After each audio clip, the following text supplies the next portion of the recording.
Hello friends and I welcome all of you to Maxima career point. So आज हमारे साथ एक special guest जुड़े हैं जिनका नाम है अमित बिंदल, जिन्होंने आईआईटी जेईई एग्जाम में ऑल इंडिया रैंक 120 सिक्योर किया। चलिए उनसे बात करते हैं, उनकी जर्नी कैसी रही, उन्होंने प्रिपरेशन कैसे स्टार्ट किया, उनको सारा कुछ कैसे पता चला। तो चलिए अमित से बात करते हैं। Hello friends, my name is Amit Bindal and I got AIR 120 in IIT JAM 2022. Uh, अच्छा, आपने अपना बीएससी कहाँ से किया है? I have completed my BSc from DN College Hisar in Haryana. Okay अच्छा, अपने जर्नी के बारे में बताइए, जैसे कि आपने कैसे क्या प्रिपरेशन स्टार्ट किया, आपको कैसे पता चला कि आईआईटी जेईई एग्ज़ाम ऐसा कुछ होता है, फिर आपको क्या क्या डिफ़िकल्टीज आई वो आप बताइए। एक्चुअली मेरा स्टार्टिंग से था, मतलब 11th क्लास से ही मैंने मतलब आईआईटी का नाम सुना हुआ था। उस टाइम पे था मतलब जेईई मेंस और एडवांस कुछ होता है जिससे हम बीटेक वगैरह कर सकते हैं। तो उस टाइम पे मैंने मतलब 11th-12th तो इतना कुछ खास नहीं गया मेरा, लेकिन 12th के बाद में मैंने जेईई के लिए ड्रॉप किया था। तो उस टाइम पे मेरा केवल जेईई मेंस क्वालिफाई अच्छा हुआ था और एडवांस नहीं हुआ था। तो उस टाइम से ही था मेरे को मतलब आईआईटी के अंदर जाना है।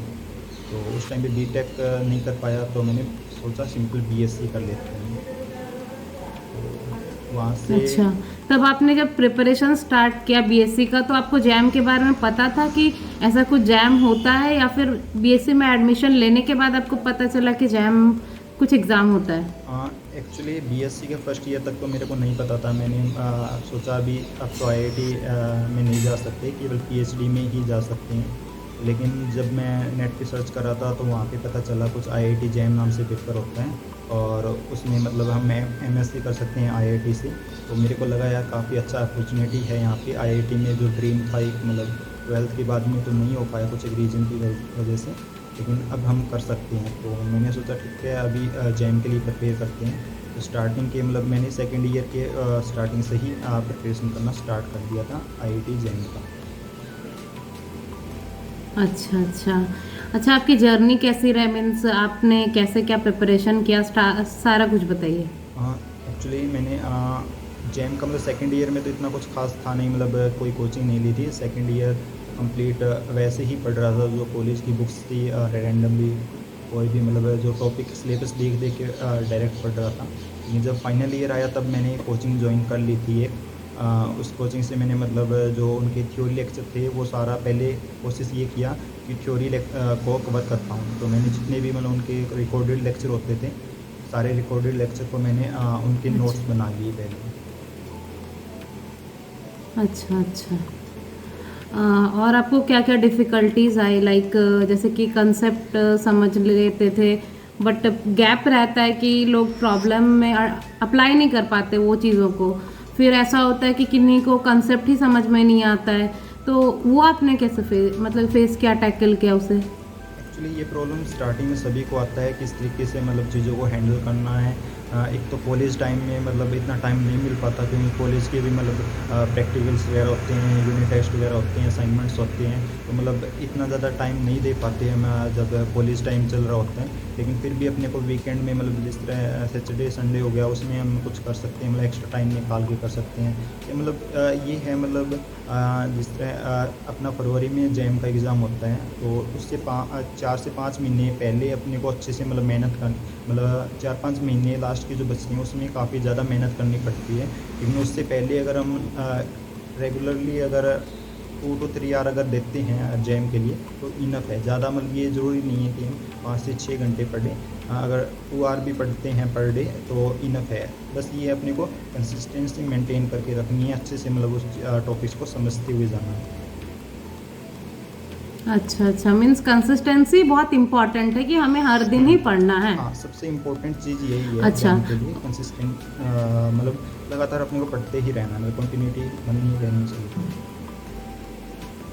अच्छा, आपको ऐसा प्रॉब्लम हुआ कि आप कंसेप्ट समझ गए बट प्रॉब्लम आपसे ना होता हो, जैसे कि बुक्स के प्रॉब्लम हो रहे हो लेकिन जैम के क्वेश्चन सॉल्व ना हो रहे हो, ऐसा कुछ डिफ़िकल्टीज आपके साथ हुई हैं?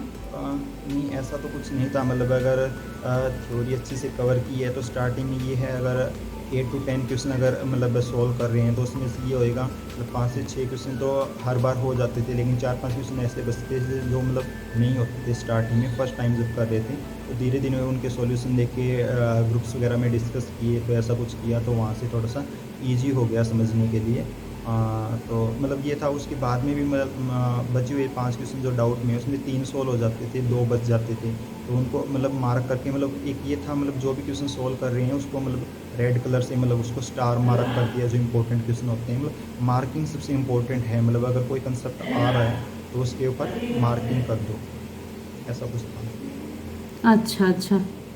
अच्छा, आपने टेस्ट कब से देना शुरू किया और आपके जर्नी में टेस्ट का क्या रोल रहा, आप बताइए। जैसे कि ऐसा होता है कि ना कि टेस्ट में मार्क्स नहीं बनते स्टार्टिंग में, फिर लोगों को देख के डिमोटिवेशन होता है कि उनका तो इतना मार्क बन रहा है, मेरा नहीं बन रहा है, तो वो कैसे आपने फेस किया? एक्चुअली जब मैं फ़र्स्ट टाइम प्रिपेयर कर रहा था फाइनल ईयर में, तब मेरे को काफ़ी डिमोटिवेशन होता था। मतलब मेरा रैंक का मतलब अच्छा नहीं आता था स्टार्टिंग में, मतलब कम मार्क्स बनते थे और जब देखता था टॉपर्स को तो काफ़ी ज़्यादा डिमोटिवेशन होता था। मतलब मेरे को मतलब क्वेश्चन काफ़ी हार्ड लगते थे उस टाइम पे। मैंने सोचा यार इतने हार्ड क्वेश्चन कैसे कर पाऊँगा, ऐसा कुछ। तो जब मैं फाइनल ईयर के टाइम पे प्रिपेयर कर रहा था तो मेरे को काफ़ी ज़्यादा डिफ़िकल्टी फ़ील हो रही थी। चीज़ें समझ नहीं आ रही, मतलब मैंने थ्योरी कवर की तो मतलब क्वेश्चन प्रैक्टिस नहीं कर पा रहा था उस टाइम पे। लेकिन जब मैं ड्रॉप कर फाइनल ईयर में तो मेरा इतना अच्छा जैम का स्कोर नहीं था। जैम का मेरा अराउंड 1600 रैंक थी मेरी उस टाइम पे, 28 मार्क्स ही थे। तो फिर मैंने ड्रॉप करा तो उसके बाद अच्छा में मतलब अच्छा मतलब क्वेश्चंस मतलब समझने के लिए काफ़ी टाइम मिलने लग गया। फिर बीएससी मेरी कंप्लीट हो चुकी थी, तो ड्रॉप के बाद में मेरे लिए मतलब क्वेश्चंस को समझना फिर धीरे धीरे मतलब एक तरीके से मेरे लिए उसने मतलब बेस तैयार कर दिया। उसके बाद में डीमोटिवेशन बहुत ही कम हुआ, जो फाइनल ईयर में प्रॉब्लम फेस कर रहा था उसके बाद में। अच्छा, मीन्स एक होता है कि सिली मिस्टेक्स, तो सिली मिस्टेक्स टेस्ट में उतना मतलब कि हमें बुरा नहीं लगता कि सिली मिस्टेक्स कर दी, बट जब एक्चुअल एग्जाम में हम सिली मिस्टेक कर देते तो उसका रिग्रेट बहुत रहता है। तो आप सिली मिस्टेक्स के लिए कुछ बोलना चाहेंगे? हाँ, सिली मिस्टेक यार हर बार होता है, मतलब सभी के साथ होता है। ऐसा कुछ न, कोई भी शायद स्टूडेंट होगा जो टॉपर है उसके साथ भी होता है। मतलब अगर मान के चलते हैं, अगर 60 क्वेश्चन अगर अपने पेपर में आते हैं तो 60 में से मान सकते हो 5 से 6 क्वेश्चन सिली मिस्टेक से ऑलमोस्ट सभी के गलत होते हैं। तो उसको है ना मतलब स्टार्टिंग में तो मतलब कुछ एक ज़्यादा ही होएंगे, 10 to 11 क्वेश्चन मतलब सिली मिस्टेक से हो जाते हैं बहुत बार। मतलब आते हुए क्वेश्चन हमारे गलत हो जाते हैं, तो सबसे ज़्यादा रिग्रेट उसी का होता है। तो उसका सबसे अच्छा सॉल्यूशन यही है, मतलब मैक्सिमम टेस्ट दो। मैंने मेरे मतलब लास्ट में जो एग्ज़ाम था फरवरी में, तो मैंने जनवरी से स्टार्ट कर दिए थे अच्छे से टेस्ट देने। तो अराउंड मैंने 80 to 90 टेस्ट दिए थे उस टाइम पे। काफ़ी सारे मॉक टेस्ट दिए। तो वहाँ से क्या होता है, अपने को सबसे इम्पोर्टेंट टाइम मतलब लास्ट के 2 मंथ में अपने को मॉक टेस्ट में देना होता है। पर डे अपने को एटलीस्ट 1 टेस्ट तो देना ही होता है, और हो सके तो अपने को 2 टेस्ट भी दे सकते हैं। यानी पर डे एटलीस्ट 1 टेस्ट और मैक्सिमम 2 to 3 टेस्ट दे के, और उनको एनालाइज़ करना होता है अपने को, मतलब कहाँ पे प्रॉब्लम हो रहा है। बार बार मैं उसकी सिली मिस्टेक को देखना, और टाइम मैनेजमेंट भी काफ़ी इंपॉर्टेंट होता है। तो सारी चीज़ें अपने को मैनेज करना सीख जाते हैं मैक्सिमम हम मॉक टेस्ट से। तो सिली मिस्टेक को मतलब कम करने का सबसे अच्छा तरीका है जितना हो सके उतना मॉक टेस्ट दो। अच्छा, मीन्स कि जितना आप टेस्ट दोगे उतना आपकी एक्यूरेसी बढ़ेगी, जिससे हाँ सिली मिस्टेक्स कम होने लगेंगे, मार्क्स बढ़ने लगेंगे, और क्या बोलते हैं, आपको कॉन्फिडेंस बिल्डअप होने लगेगा। हाँ, स्टार्टिंग में आपके मार्क्स थोड़े से हो सकता है कम बने, लेकिन धीरे धीरे जिससे कंसिस्टेंसी से अगर मेहनत करते रहोगे ना रेगुलरली, लास्ट के 2 मंथ में आपको एटलीस्ट 7 to 8 आवर पढ़ना पड़ेगा, अगर आप टॉप 100 या टॉप 200 के अंदर चाहते रहें। क्योंकि कंपटीशन हर ईयर बढ़ रहा है। मतलब अभी बीटेक वाले स्टूडेंट भी बहुत सारे हैं जो मतलब अभी एमएससी के अंदर मतलब इंटरेस्ट शो कर रहे हैं, क्योंकि उनको मतलब जो टीयर 3 या टीयर 2 के मतलब जो कॉलेजेस से आते हैं, उनको ये लगता है मतलब अगर आईआईटी से एमएससी होता है तो वहाँ पे अच्छा प्लेसमेंट होएगा, आईआईटी का अपने पास टैग होएगा।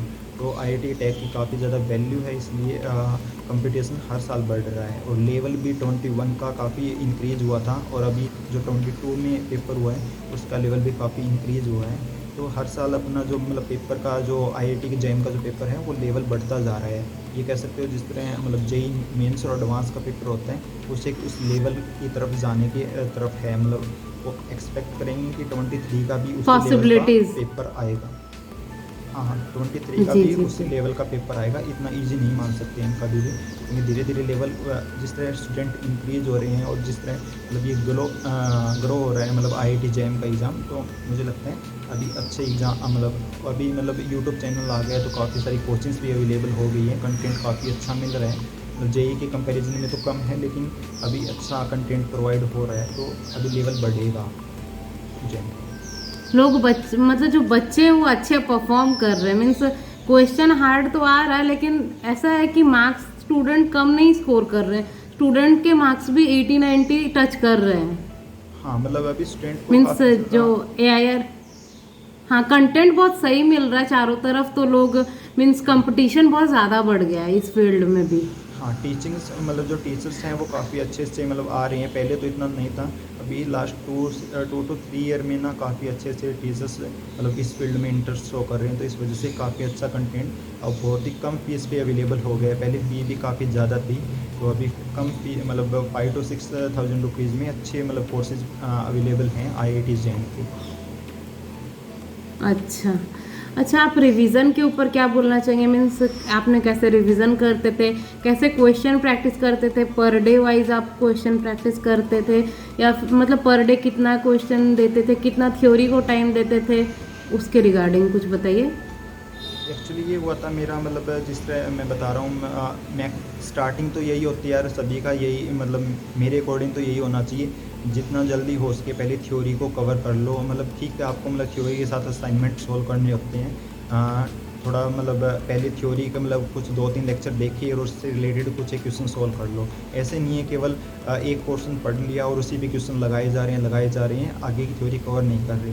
तो मतलब कोशिश ये होती है अपने को मतलब 3-4 मंथ में मतलब हो जाना चाहिए आपका, मैक्सिमम 3 टू 4 मंथ में आपका मतलब कंप्लीट थ्योरी के नोट्स बना लो। सबसे ज़्यादा टाइम अपने को इसी चीज़ में लगता है, नोट्स बनाने में सबसे इम्पोर्टेंट होएगा। मतलब कम से कम और मतलब नोट्स ऐसे बनाने हैं ताकि उसको मतलब आगे आप अगर नेट और गेट की प्रिपरेशन भी करते हैं तो उसमें काम आए। तो मतलब कम से कम पेजेज़ में उसको मतलब ऐसे बनाओ ताकि मतलब ज़्यादा फुल डे लिखने की ज़रूरत नहीं है, मतलब ज़्यादा मतलब पेजेज़ भरने की ज़रूरत नहीं है, कम से कम मतलब पेजेज़ में मतलब उसको अच्छे से बना के रखो। और अगर एक बार आपका थ्योरी कवर हो जाता है तो आपके लिए ईज़ी हो जाता है मतलब चीज़ों को सँभालना। फिर आपको केवल थ्योरी डायरेक्ट आपको पेजेज़ पढ़ने हैं और उसको मतलब क्या है, उसको मतलब रिवीज़न करना है एक तरीके से, हर एक पॉइंट को समझना है। हो सकता है मतलब आपको एक बार मतलब थ्योरी समझ नहीं आई हो स्टार्टिंग में जब आप लेक्चर देख के आप नोट्स बना रहे हो, लेकिन बाद में आप दोबारा से उसको मतलब कहीं पे प्रॉब्लम आ रहा है तो वीडियो से कनेक्ट करके मतलब दोबारा से उस वीडियो को देख के मतलब उससे मतलब कर सकते हो। तो मैं यही कहूँगा पहले थ्योरी कवर करो जितना जल्दी हो सके उतना, और थ्योरी कवर होने के बाद में आप असाइनमेंट जो मतलब जो भी कोचिंग आपने ली है उससे असाइनमेंट सोल्व करो, मतलब जितने भी क्वेश्चन हैं सभी को सोल्व करो। और थ्योरी और असाइनमेंट होने के बाद में प्रीवियस ईयर क्वेश्चन, थर्ड पहले तो ये होते थ्योरी, सेकंड ये असाइनमेंट, थर्ड अपना प्रीवियस ईयर क्वेश्चन और फोर्थ अपना टेस्ट। ये 4 अगर कर लेते हो तो आपका 200 के अंडर रैंक श्योरली आएगा। अच्छा, आपने क्यों कोई सा शॉर्ट नोट्स बनाया था अपने प्रिपरेशन के ड्यूरिंग? नहीं, शॉर्ट नोट्स मैं बता रहा हूँ ना, मतलब मैंने जब थ्योरी कवर कर रहा था तो मैंने ऐसे ही बनाए थे नोट्स अपने, सो दैट मतलब वो शॉर्ट नोट्स की तरह ही हो, मतलब जिस तरह लीनियर अलजेब्रा हो गया तो उसको 40 टू 50 पेजेस में मैंने उसको वो कर दिया था, मतलब कंप्लीट कर लिया पूरा, मतलब रियल सम एनालिसिस को मैंने मतलब अराउंड 80 टू 90 पेजेस में लिख लिया, मतलब मैंने बुकलेट टाइप का बना लिया हर एक टॉपिक का। तो मेरे लिए काफ़ी इजी हो गया वो मतलब चीज़ें, जब लास्ट के 2 मंथ में चीज़ों को कवर करना, मैं केवल उसी चीज़ों को बार बार में पढ़ रहा था। मतलब थ्योरी मैंने जो बुकलेट बनाया है ना थ्योरी का, उसी को मैं 2-3 बार मतलब जी रिवीजन जी, कर लिया, तो मतलब काफ़ी हेल्पफुल रिवाइज होता है। करते थे। अच्छा हाँ। अच्छा अच्छा, आपने डिस्ट्रैक्शंस को कैसे फेस किया? जैसे कि होता है ना डिस्ट्रैक्शंस, सभी के लाइफ में होते हैं, तो आपने कैसे फेस किया? डिस्ट्रैक्शन तो वैसे यार जैसे कि हमारा एज है अभी, जैसे कि बच्चे फेसबुक यूज़ करते हैं, व्हाट्सअप, इंस्टाग्राम, फिर पबजी का एक चलता है कि लोग गेम में फंसे रहते हैं, तो उस टाइप में मतलब कि आपने कैसे हैंडल किया? गेम वगैरह तो यार वैसे मैं नहीं खेलता, मतलब ऐसा कुछ नहीं था मेरा, मतलब मोबाइल से तो इतना डिस्ट्रैक्शन नहीं था, मैं ना कभी इंस्टाग्राम मतलब बहुत ही कम चलाता हूँ इंस्टाग्राम फेसबुक वगैरह। और पबजी मतलब अच्छा गेम्स और मतलब ऐसा कुछ नहीं था, मतलब केवल पढ़ाई पे ही फोकस था जितना हो सके, मतलब केवल स्टडी को टाइम दे रहा था, और घर वालों का मतलब इतना ज़्यादा प्रेशर नहीं था, मतलब घर का कोई काम ऐसा हो तो मतलब कंप्लीट टाइम मेरा मतलब स्टडी में ही जा रहा था लगभग। अच्छा, मीन्स आप पूरा सीरियस थे अपने एग्जाम के प्रिपरेशन के लिए। हाँ। आपको कोई डिस्ट्रैक्शन। अच्छा, आपने कोई रूटीन बनाया था जो आपने फॉलो किया हो पूरे साल भर? जैसे कि होता है ना कि स्टूडेंट्स बोलते हैं कि मैंने रूटीन बनाया बट मैं फॉलो नहीं कर पा रहा हूँ। जैसे वो पहला दिन रूटीन फॉलो करते हैं, फिर 4 से 5 दिन वो रूटीन फॉलो नहीं कर पाते हो। ये प्रॉब्लम मैक्सिमम स्टूडेंट्स के साथ आता है, तो आपने कैसा रूटीन बनाया, क्या वो बताइए। हाँ, रूटीन तो यार ऐसे है मतलब किसी के साथ मतलब शायद ही कोई होगा जो मतलब फॉलो कर पाता है। मेरे अकॉर्डिंग मतलब 100 में से 2 to 3 स्टूडेंट होंगे जो मतलब रूटीन को फॉलो कर पाते हैं। मैंने बहुत सारे मतलब रूटीन बनाए, कभी कोई सा मतलब मेरा भी 4-5 दिन चलता था। मैंने अलग अलग मतलब मेथड अप्लाई करके देखे। कभी मतलब नाइट में 2-2 3-3 बजे तक पढ़ के देखा, कभी सुबह मतलब 4-4 बजे उठ के देखा। तो मतलब ऐसे मतलब बहुत सारे मतलब रूटीन बनाने की कोशिश की। घर पे पढ़ा, लाइब्रेरी मतलब एक्चुअली मेरे को आदत थी लाइब्रेरी के अंदर पढ़ने का, तो मैक्सिमम टाइम मैं लाइब्रेरी में ही पढ़ता था। कुछ एक कोरोना की वजह से मेरे को घर पे पढ़ना पड़ा, तो काफ़ी प्रॉब्लम फेस हुआ मेरा उस टाइम पे। तो ये थोड़ा सा मतलब कुछ एक होता है यार, मतलब सभी के साथ होता है।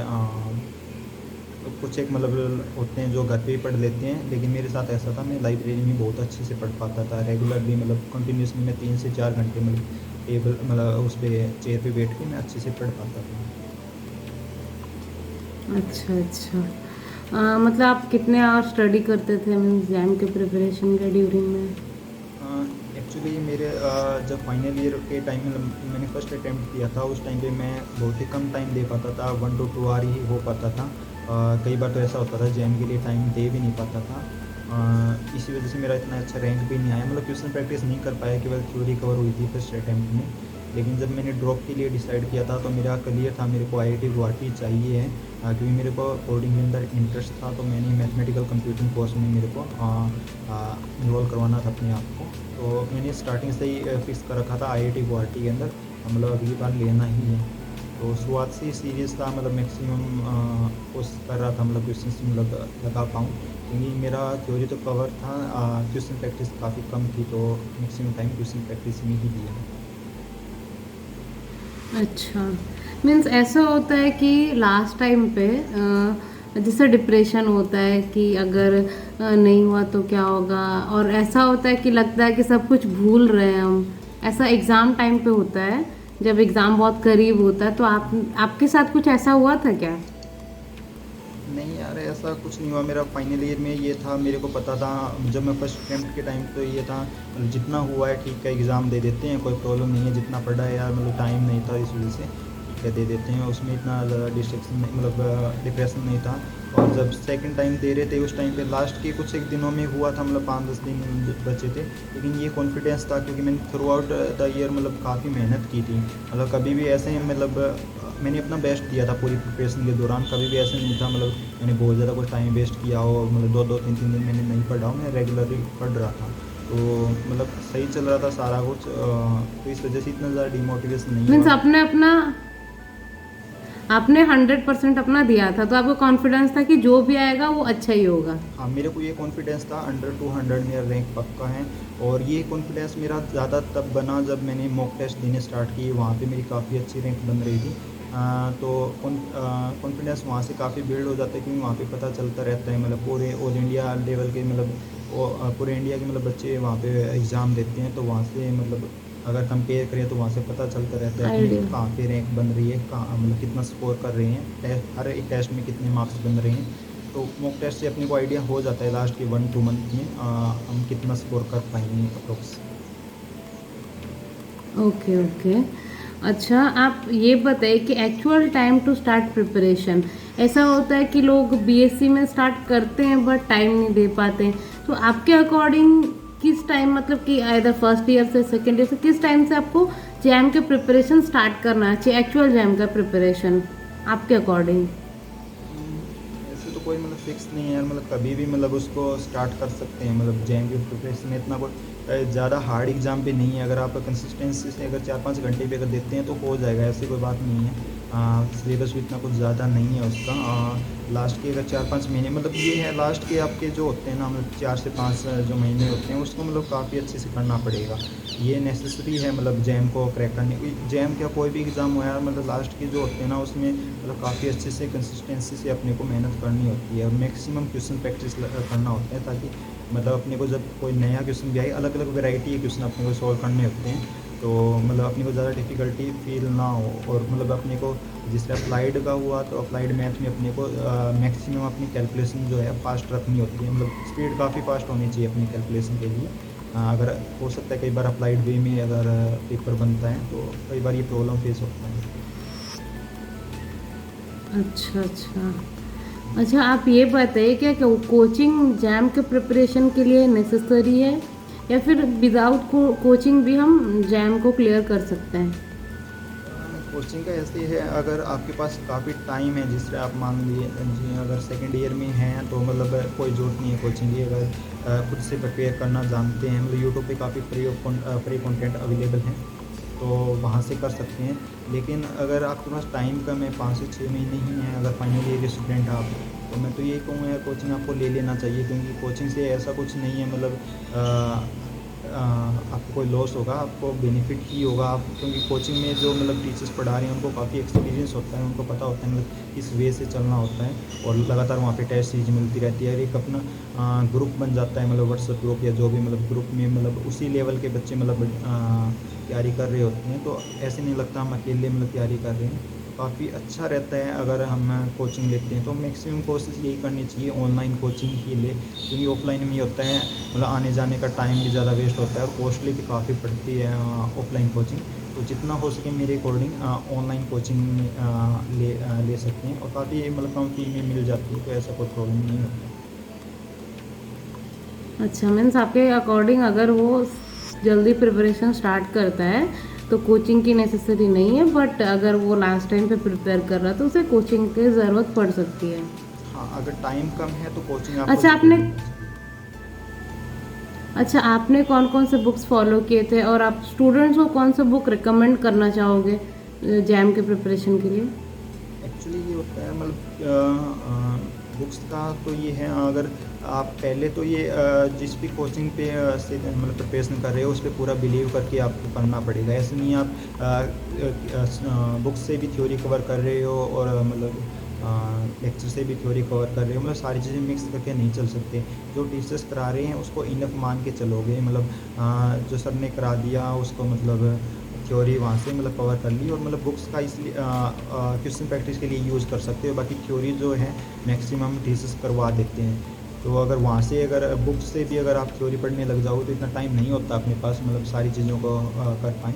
तो थ्योरी को मतलब जो कोचिंग वाले करवाते हैं वहाँ से कवर कर सकते हैं। और बुक्स का जैसे रियल का तो मैक्सिमम एस्कीमापा यूज़ करते हैं बच्चे, बार्कले भी यूज़ करते हैं, कुछ और भी बुक्स काफ़ी स्टैंडर्ड बुक हैं, तो वहाँ से आप क्वेश्चन प्रैक्टिस कर सकते हो।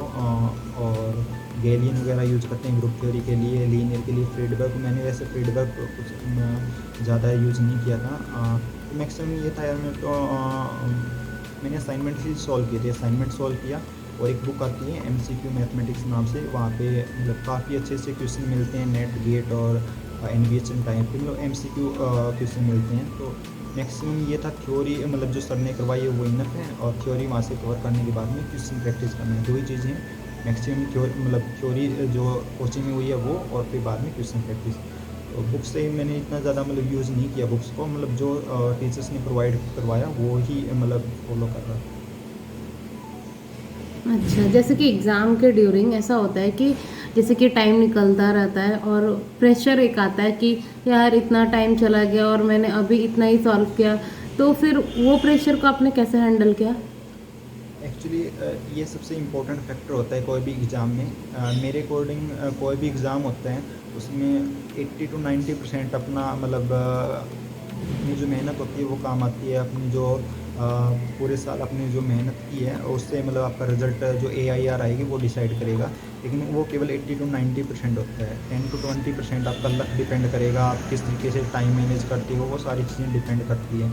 जिस तरह 21 का अगर एग्ज़ाम ले तो वो प्योर बेस्ड में एग्ज़ाम था, तो उसमें मतलब ऐसा कुछ नहीं था, मतलब कुछ कैलकुलेशन बहुत ज़्यादा लेंथी हो, तो वहाँ से मतलब 21 में कंसेप्चुअल क्वेश्चन काफ़ी ज़्यादा पूछे गए थे। तो जिसका प्योर स्ट्रॉन्ग था रियल ग्रुप थ्योरी लीनियर, तो उनका अच्छा एग्ज़ाम हुआ था। लेकिन अब की बार 22 का एग्ज़ाम देखिए तो उसमें टाइम बहुत बड़ा फैक्टर था, क्योंकि अब की बार जो पेपर था वो काफ़ी कैलकुलेटिव था। अपने को 3 आवर मिले हुए थे, लेकिन उसमें ये था अगर 4 टू 5 आवर का वो पेपर था, एक कुछ एक क्वेश्चन ऐसे थे मतलब जिसमें काफ़ी ज़्यादा टाइम लग रहा था सॉल्व करने में। तो मैक्सिमम जो स्टूडेंट हैं उनके मतलब ये कह सकते हो जो नंबर ऑफ़ क्वेश्चन जो अटेम्प्टेड होते हैं वो काफ़ी कम थे। मतलब मैंने केवल 44 ही के अराउंड ही क्वेश्चन अटेम्प्ट किए थे, तो पूरे 60 क्वेश्चन अटेम्प्ट नहीं कर पा रहे थे मतलब स्टूडेंट अब की बार। तो जो टॉपर होगा उसके भी शायद 50 या 55 क्वेश्चन ही अटेम्प्ट हुए होंगे। तो ये काफ़ी बड़ा मतलब अच्छा, फैक्टर ऐसा हो हुआ गया। था आपके? अच्छा, आपके साथ ये हुआ था कि जैसे कि आप क्वेश्चन स्टार्ट किए और बीच में अटक गया, तो उस टाइम पे आप क्या करते थे? जैसे एग्ज़ाम में सारे क्वेश्चंस तो न्यू होते हैं हमारे लिए, तो जैसे कि स्टार्ट करना शुरू किया और जैसे कि सेक्शन ए में ही हमारे 30 क्वेश्चंस है, तो मैंने 5 क्वेश्चन अच्छे से कर लिया 1 to 10 में, और मैंने 6 नंबर क्वेश्चन उठा लिया जो कि बीच में अटक रहा हो। वैसे जैसे कि 5-6 क्वेश्चन मेरे अटक गए, तो फिर आपको एक प्रेशर आता है फिर, और आप कैसे वो सब टैकल करें? जैसे कि आपने ऐसे देख लिया कि बाहर से कि नहीं ये क्वेश्चन अटेम्प्ट मुझे नहीं करना है, या कैसे, क्या बीच में आपका क्वेश्चन अटका, ऐसा कुछ? एक्चुअली क्वेश्चन जब कुछ अटक जाते हैं तो उसको ऐसे कर सकते हैं मतलब जितने हो रहे पहले तो यही होता है मतलब जल्दी जल्दी जितना हो सके फर्स्ट मतलब 1 आवर के अंदर तो जो जल्दी हो रहे हैं उनको मतलब करते जाओ। अगर बीच में कुछ छूट रहा है तो उसको मार्क पर रिव्यू करते जाओ। मतलब स्टार्टिंग में तो 1 आवर में तो यही करना होता है, लेकिन मैंने थोड़ा सा टाइम मैनेज नहीं हो पाया था, इस वजह से मेरा रैंक भी थोड़ा डाउन गया 120 के अराउंड। टाइम मैनेजमेंट काफ़ी इंपॉर्टेंट होता है। अगर मतलब ये करते हैं 1 to 60 क्वेश्चन अगर स्टार्टिंग में ही मतलब उसमें से 20 to 30 क्वेश्चन का 20 के अराउंड अगर क्वेश्चन हो जाते हैं ना फर्स्ट 1 आवर में, तो काफ़ी ईजी रहता है मतलब हम बाकी क्वेश्चंस को अप्लाई करना। लेकिन मेरा ये बाकी 40 क्वेश्चंस हाँ, के लिए? तो हाँ, पहले हाँ। कोशिश ये करते हैं मतलब फर्स्ट 1 आवर के अंदर 20 टू मतलब 25 क्वेश्चन जल्दी से मतलब उसको कर दें, क्योंकि अपने पास हम वो क्वेश्चन कर रहे हैं जो अपने को आते हैं और मतलब उसमें गलत होने के चांसेस बहुत कम होते हैं। अगर कोई क्वेश्चन अटक रहा है तो उसको एक बार के लिए स्किप कर सकते हो, मतलब ठीक है एक बार 2 मिनट दो, अगर हो रहा है तो ठीक है, अगर नहीं हो रहा तो उसको एक बार के लिए छोड़ दो। क्योंकि मैंने ये गलती की थी छोड़ दो। मैं उसमें मतलब फर्स्ट पार्ट में 10 क्वेश्चन होते हैं, उसमें एक क्वेश्चन अटक गया था, उसमें मैंने 4 से 5 मिनट दे दिए थे, तो इस वजह से मैंने बाद में मतलब मेरे कुछ एक क्वेश्चन में अटैम्प्ट नहीं कर पाए। तो ये काफ़ी इंपॉर्टेंट होता है, किसी भी क्वेश्चन में आपको 4 से 5 मिनट लगाने की ज़रूरत नहीं है। एक बार पहले स्टार्टिंग में 2 to 3 मिनट मैक्सिमम 3 मिनट दो शुरुआत के 1 आवर के अंदर। अगर 3 मिनट के अंदर भी नहीं हो रहा तो उसको छोड़ दो, क्योंकि आगे बहुत सारे क्वेश्चन बचे हुए हैं, अगर वो नहीं होंगे तो फिर मतलब आपको प्रॉब्लम फेस होएगी। तो आपको एक मतलब आप काफ़ी सारे मॉक टेस्ट दोगे तो वहाँ से आपको आइडिया लग जाएगा कैसे टाइम मैनेज करना है। सबसे इम्पोर्टेंट है आपको मॉक टेस्ट देना है, और मॉक टेस्ट से मतलब आपको आइडिया लगता रहेगा कैसे मतलब हर एक टेस्ट में मतलब अलग अलग वे से मतलब आपको कहाँ से स्टार्टिंग करनी है। मतलब कुछ एक होते हैं जो सेक्शन ए से स्टार्ट करते हैं, कुछ एक हैं जो सेक्शन बी से MSQ पार्ट से स्टार्ट करते हैं, कुछ एक NAT मतलब सेक्शन सी से स्टार्ट करते हैं। पेपर की स्टार्टिंग भी डिपेंड करती है। कई बार होता है सेक्शन ए से मतलब काफ़ी इजी क्वेश्चन आते हैं, तो मतलब स्टार्टिंग अगर इजी हो जाती है तो मतलब अच्छा रहता है। लेकिन कई बार ऐसे होता है अगर ए से स्टार्ट किया हमने और ए वाले ही सबसे हार्ड क्वेश्चन है, तो स्टार्टिंग में डीमोटिवेशन होता है, तो आगे वाले क्वेश्चन में भी जी। अपने को प्रॉब्लम फेस होती है। तो कोशिश यही करनी चाहिए अपने को ईजी पार्ट से मतलब अगर लग रहा है सेक्शन ए से हार्ड क्वेश्चन आ रहे हैं तो मतलब आपको ए को छोड़ के डायरेक्ट बी पे जंप करना चाहिए, बी से स्टार्ट करना चाहिए। अच्छा, अच्छा। अच्छा, ये एक प्रेशर होता है, मीन्स कि 1 साल जैसे आपने ड्रॉप ले लिया और एक ऐसा फील आता है कि यार ड्रॉप ले लिया अब नहीं होगा मेरे से, और मतलब कि मेरा 1 साल अगर नहीं हुआ तो मेरा 1 साल बर्बाद हो जाएगा। ये एक मतलब रहता फियर कि क्या करे, ड्रॉप भी ले लिए और नहीं होगा तो फिर क्या करेंगे, एक प्रेशर रहता है। वो आपने कैसे हैंडल किया? मीन्स ऐसा कभी आपको फील हुआ कि नहीं होगा तो क्या करेंगे, ऐसा वाला? एक्चुअली नहीं, मेरे को तो नहीं हुआ, लेकिन मेरे को पता है मतलब काफ़ी मेरे फ्रेंड्स थे उनको साथ ऐसा सेम चीज़ें हुई हैं। एक्चुअली मेरे को तो ये था मतलब NIT वारंगल तो मिल ही जाएगा, मतलब जितनी प्रिपरेशन कर रहा हूँ और जितना एफर्ट दे रहा हूँ। मेरे को मैथमेटिकल कंप्यूटिंग कोर्स में मतलब इनरोल करवाना था अपने को, तो मेरे को ये क्लियर था NIT वारंगल तो है ही, मतलब उसमें तो मतलब अंडर अगर 800 भी रैंक आएगा तो काम चल जाएगा। बस ये था मेरे को ये श्योरिटी नहीं थी कि IIT गुवाहाटी में होगा या नहीं होगा, तो इसके लिए मेरे को थोड़ा सा प्रॉब्लम था।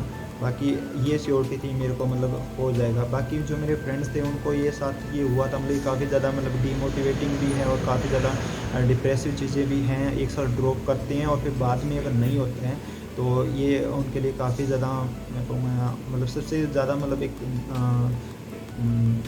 प्रॉब्लम फेस करनी पड़ती है उनको। फिर बाद में डीयू के लिए प्रिपेयर करना है, मतलब कुछ एक मतलब सेंट्रल यूनिवर्सिटी के लिए प्रिपेयर करना पड़ता है, या बीएचयू वगैरह के लिए, एचसीयू वगैरह के लिए। एक तरीके से उनका मतलब जो ड्रीम होता है आईआईटी में जाने का, वो एक तरीके से टूट जाता है। तो ये काफ़ी मतलब, लेकिन ये है अगर पूरी साल अगर अच्छे से मेहनत करते हैं तो अपने को कॉन्फिडेंस रहता है। ऐसा शायद ही किसी के साथ होता होगा अगर पूरी साल मेहनत की है और फिर उसका नहीं होता। हाँ, ये हो सकता है अगर आईआईटी में अच्छा। नहीं हो रहा तो एनआईटी में तो ज़रूर हो ही जाएगा अगर पूरी साल अच्छे से मेहनत की है तो। और जिसका नहीं होता उसका ये कह सकते हैं मतलब उससे उसके मतलब किस्मत में कुछ और लिखा हुआ। कहीं पे दिक्कत कुछ प्रॉब्लम हो गई, मीन्स कुछ प्रॉब्लम या लक के ऊपर भी ये डिपेंड करता है।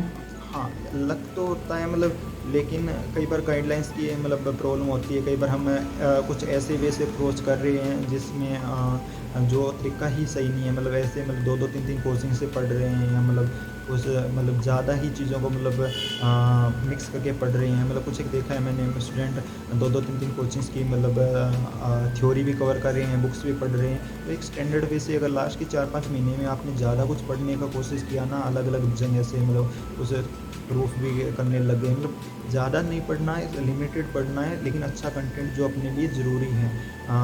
एक मतलब एक अच्छे वे से अपने को पढ़ना होता है, ऐसे नहीं कहीं से भी कुछ भी पढ़ लिया। जो एक हम कोचिंग ले रहे हैं वहाँ उनको मतलब जो हमारे गाइड हैं उनको अच्छे से फॉलो करके चलना है, उन पे अगर बिलीव करके चलें। ऐसे मैंने देखा है कई स्टूडेंट ऐसे होते हैं मतलब जो टीचर्स बता रही हैं उनका तो मतलब फॉलो नहीं करते, अपनी तरफ से मतलब लगे रहते हैं। कुछ एक मतलब बुक्स इस तरह स्टैंडर्ड बुक्स होती हैं, गैलिन तो एक अच्छी बुक है। बाकी कुछ एक मतलब कॉलेज की बुक हैं उनमें भी लगे रहते हैं। तो ऐसा कुछ नहीं है, मतलब बुक्स वगैरह जो थ्योरी टीचर्स कराते हैं वो इनफ होती है। उसके अलावा अगर आपको कुछ और ज़्यादा करना है तो आप नेक्स्ट टाइम क्वेश्चन प्रैक्टिस कर सकते हैं। थ्योरी में इतना ज़्यादा टाइम वेस्ट करने की जरूरत नहीं है आपको। अच्छा, मीन्स क्वेश्चन प्रैक्टिस बहुत इंपॉर्टेंट है क्योंकि लास्ट में हमें क्वेश्चन ही सॉल्व करना है एग्जाम हॉल में जा करके। हाँ, सबसे इम्पोर्टेंट यही है लास्ट के 2-3 मंथ में आपको मैक्सिमम क्वेश्चन प्रैक्टिस करनी है। अच्छा, आप कुछ नेक्स्ट ईयर स्टूडेंट्स को बताना चाहेंगे कि वो कैसे क्या प्रिपरेशन करें, क्या आप मोटिवेशन देना चाहेंगे उन्हें? नेक्स्ट ईयर जिस तरह अभी मार्च चल रहा है तो अभी काफ़ी टाइम है अभी, और 10 to 11 मंथ बचे हुए हैं। तो जिस तरह मतलब टाइम मतलब जैसे जैसे टाइम बढ़ेगा तो उस हिसाब से आपको मैनेज करना होता है टाइम। अगर आप मतलब फाइनल ईयर के स्टूडेंट है तो आपके पास भी टाइम मतलब अभी तो सभी के पास टाइम है। तो मतलब आपको ये है अभी तो धीरे धीरे जिस तरह हो रहा है मतलब मैनेज, क्योंकि कॉलेज के साथ जैम की प्रिपरेशन को मतलब मैनेज करना थोड़ा सा डिफिकल्ट होता है स्टूडेंट के लिए, क्योंकि कॉलेज में भी काफ़ी ज़्यादा प्रेशर होता है स्टडी का। तो अभी तो नॉर्मल आप पढ़िए 2 to 3 आवर मतलब जितना हो रहा है कोई दिक्कत नहीं है। लेकिन लास्ट के आपके 5-6 मंथ बचे ना, तब आपको सीरियस होकर पढ़ना पड़ेगा। लास्ट के अगर 5 से 6 महीने भी अगर अच्छे से प्रिपेयर करते हैं, पर डे अगर 4 to 5 आवर अगर दे रहे हैं तो इनफ है वो। और लास्ट के 2 मंथ में आप काफ़ी अच्छी स्ट्रेटेजी से मतलब मेहनत करनी पड़ेगी, क्योंकि लास्ट के टाइम में ये होता है काफ़ी स्टूडेंट मतलब डीमोटिवेट होते हैं, रैंक नहीं बनता है ऐसा। लास्ट के 2 मंथ आपकी रैंक डिसाइड करेंगे, आप ये मान सकते हो। आपने लास्ट के 2 मंथ के अलावा जो प्रिपरेशन की है वो आपका 40% होगा प्रिपरेशन जो AIR में कंट्रीब्यूट करेगा, लेकिन लास्ट के 2 मंथ आपका 60% होगा जो AIR में कंट्रीब्यूट करेगा। लास्ट के 2 मंथ सबसे ज़्यादा कंट्रीब्यूशन इम्पोर्टेंट है।